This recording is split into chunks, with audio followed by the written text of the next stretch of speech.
Notice her last second change of mind here. She either sees something at the other end or just has a little doubt in her mind that causes her to step back. But she still rips this ball down the line for a winner. The intention to be aggressive doesn't change. The only thing that really changes is just how you implement it. So whether she's inside the baseline or on it or behind it doesn't really matter. It all depends on how she's feeling, the score, and where she's at in the match.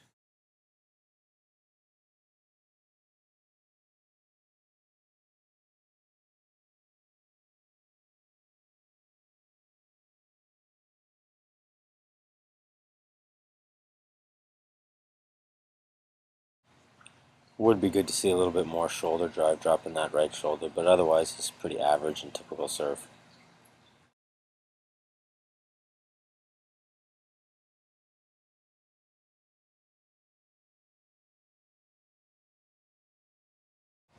Here's what the heat can do to a typically very good tennis player. By the time I showed up, she was just really pretty much out of the match, and it was about 92 degrees with high humidity that day.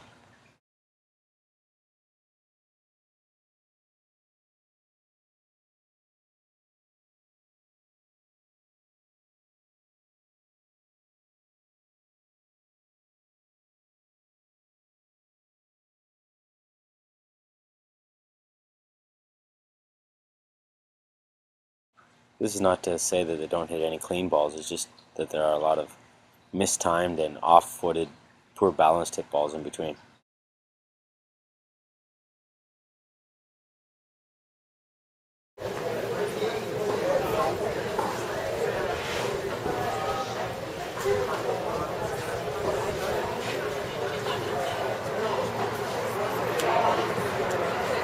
Yes.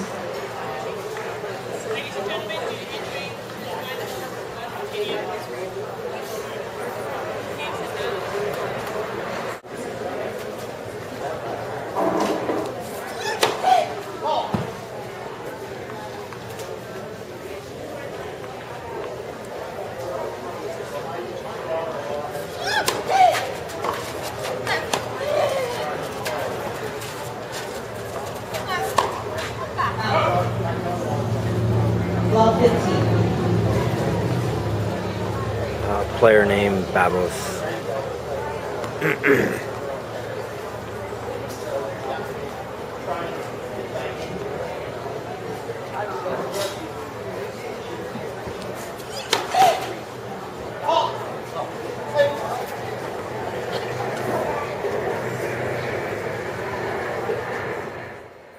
Do we have to become arrogant and insensitive when we become good tennis players and treat officials and ball crew like second-class citizens?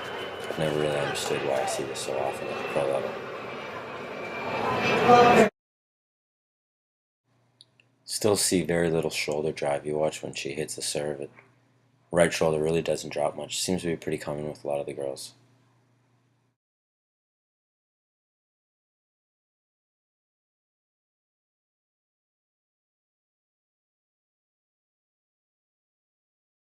And hopefully you guys are able to notice this. It's a bit subtle, but her eyes roll back and her shoulders slump, and it happens every time she misses that serve.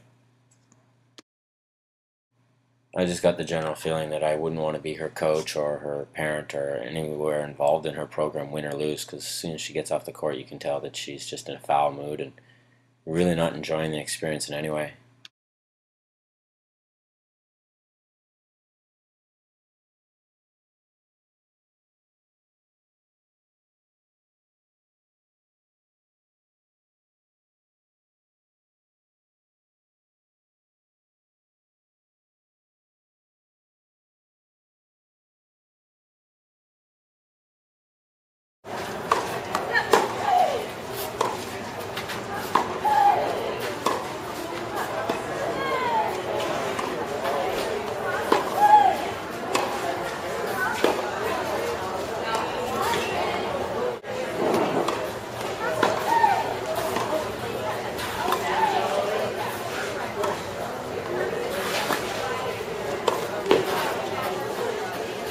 $15.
I sat down to watch this practice court for a bit, and there's a couple things that I wanted to make a point out of. The girl, she seems to be alright. She's hitting a pretty decent ball.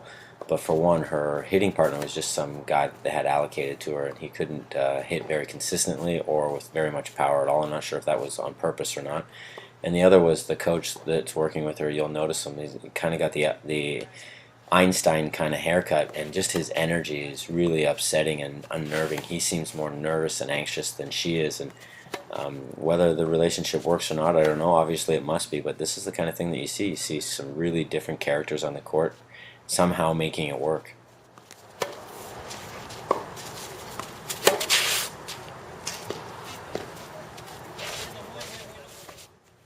I think here too it's interesting to see that he's actually working on some technical adjustments with her, and there's this old myth that, you know, at tournaments it's not the place to do that, but when you're at this level on the Pro Tour there isn't really much opportunity to do it otherwise, because there is no real off season. So you will see it happen at tournament sites after matches when they get a chance to work on little things here and there. It's just this ongoing, always present part of the game.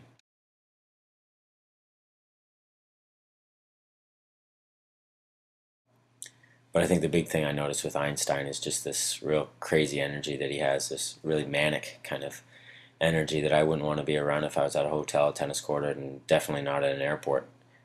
Very uncalming and unsettling.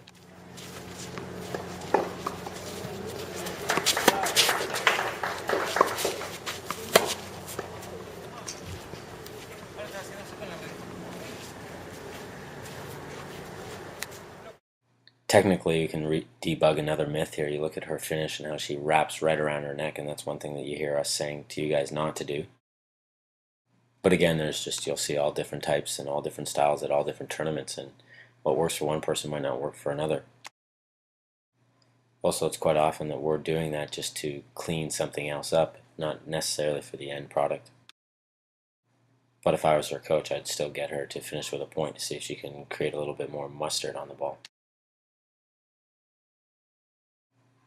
She also has this delayed hitch that you'll see on the forehand right here, rather than make that a little bit smoother.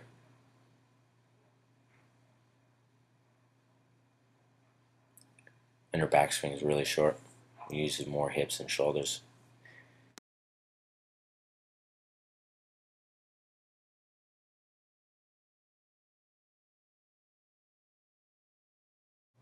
Next up is a Canadian girl, Heidi L. Tabak, and you'll see with her she's got some great strokes.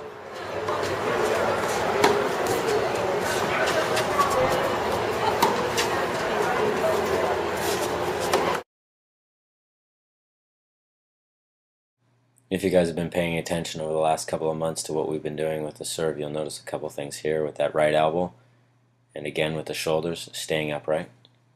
You get a lot more power by opening the chest, dropping the shoulder, and then creating that shoulder over shoulder rotation.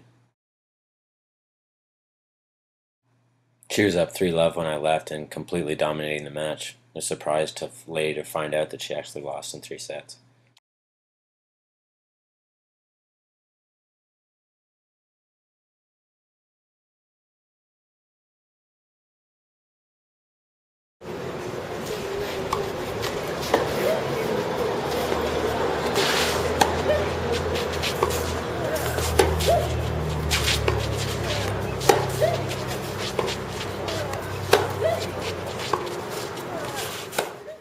It's too bad I didn't get it on video, because Couts had the best serve that I had seen out of all the girls.